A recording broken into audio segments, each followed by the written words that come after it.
Hello, my name is Keesha Charles with Charles Community Counseling Center. I'm a licensed clinical social worker, and this is Keesha's Corner. So, as I continue my series on mental health disorders, I wanted to kind of break that stigma of mental illness. So, month of May is Mental Health Awareness Month. So, just giving some brief educational videos on tips and things to learn so you can kind of know what to look out for, not just for others, but for yourself. If you need to seek additional help, if you need to talk to someone, if medication is needed, or a combination of the two to help you stabilize and clear your head.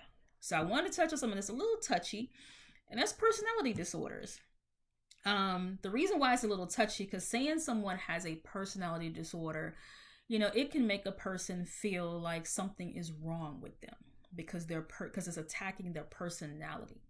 And that's what it would truly make a person feel like. And so it's not necessarily an attack on a person's personality.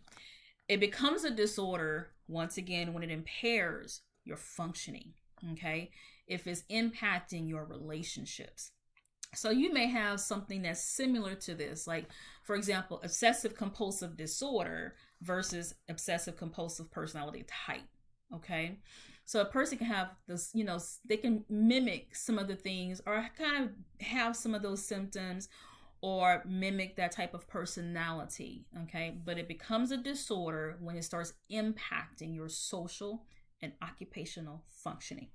So I'm not going to spend too much time because there's a lot of them, but I'm going to briefly describe what each one is. And at the end of the video, I'll have them listed so you can kind of see, do a little bit more research on your own as well, because some of these do strongly impact relationships, how you interact with others or isolate from others, or people might isolate from you because it's difficult to deal with. Some of these are difficult for us to deal with as the professional, okay? And I'm not gonna lie, I'm being transparent. When we see it sometimes, we're like, oh wow, we know it might be a difficult case. And we also got to really keep our guard up to keep from being sucked in sometimes, being transparent. Because sometimes these individuals can be very charming and suck you in, then you're in the midst of this web and we got to unravel it, okay? So I'm going to briefly describe some of them. Paranoid personality disorder. Paranoid, that's a clue right there, right? So this is a pattern of distrust, suspiciousness such that others' motives are interpreted or, just they're out to get them.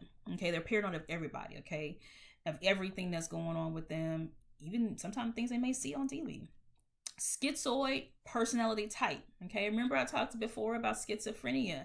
So this is a pattern of detachment from social relationships in a restricted range of emotional expression, that flat affect. Schizotypal personality disorder. So this is a pattern of acute discomfort in close relationships. Not that they're avoiding or detached. They're really uncomfortable in close relationships. Cognitive or perceptual distortions. Eccentric behavior, okay? So this may be the person who is, dressed weird or dressed kind of strange, over the top, with their dress, bright and colorful, just eccentric, okay? So this person doesn't want to be detached from others, but they do struggle in relationships and is extreme discomfort because of how others see them. Then antisocial personality disorder. So this is a pattern of disregard for and violations of the rights of others.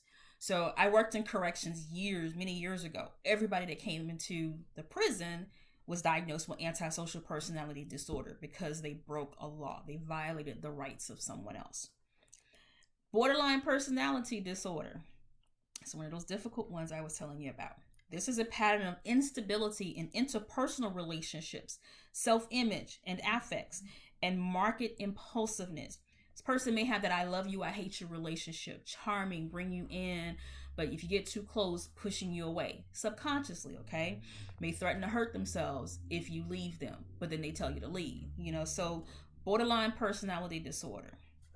Histrionic personality disorder. This is a pattern of excessive emotions, okay? And attention seeking, all right? Over the top emotional, not your typical social butterfly who likes to mix and mingle and whatnot. Over the top with the emotion. Every emotion is so exaggerated. The narcissistic personality disorder. This is a pattern of grandiosity, the need for admiration, and lack of empathy for others. I'm going to leave that one alone because I was about to attach some public names on that one. All right. Avoidant personality disorder. This is a pattern of social inhibition, feelings of inadequacy, hypersensitive to negative evaluation. Okay. They may avoid other individuals because they're extremely sensitive. Okay. So they're extremely afraid of going out among other people because they feel like the person is going to be watching them. They're going to be talking about them. Always overly concerned about what others think of them. So they avoidant personality. Dependent personality disorder. A pattern of submissive and clingy behavior related to an excessive need to be taken care of. Excessive. I'm going to just leave it at that. Dependent personality. They cannot function without someone else. Okay. If they're alone, they are going to struggle. They are going to have a difficult time. Okay. Now, some of these personality changes may be due to a medical condition. So you'll notice that someone has not experienced these symptoms, but they have a medical issue. Remember, I talked before about toxins building up in the body. And so you feel like this person is out of character. This is not how they normally behave. Something might be going on with an individual and need to get checked out by a doctor. All right, so that's the brief personality disorders in a nutshell.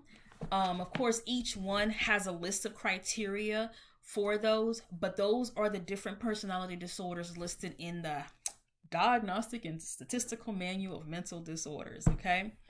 So there's a whole chapter on personality. Like I said, it is not an attack on your personality. Sometimes it's a glitch. Sometimes history of trauma may have triggered that need to be perfect, the narcissistic person, the need to be taken care of, the dependent person, because of trauma or things that may have happened in the past, or neglect, avoidant, or physical, emotional, verbal abuse, so that need to please all the time, can't function without somebody else constantly telling them they're good, constant need for compliments and being okay and getting approval. So there's a lot of things that may have led to the personality disorders or personality types that these individuals are experiencing. Our personalities are developed within the first few years after we are born. Okay, so those first 5 years are the most critical years in the growth and development of a child, because it's kind of setting the stage for how they respond to things. Remember, I talked about before in a trauma series, talking about post-traumatic stress disorder. We're all products of our past. How we watched individuals in relationships, how they communicated, how they handled anger. All of these emotions are natural emotions that we experience day to day, but it's how we manage those emotions, or do we let the emotions manage us? Okay, so talk to someone. Once again, if you need additional help, contact your insurance company, see who's in network with the insurance company, because sometimes just talk therapy to kind of help you process through all of this stuff going on up here, helping you unravel everything.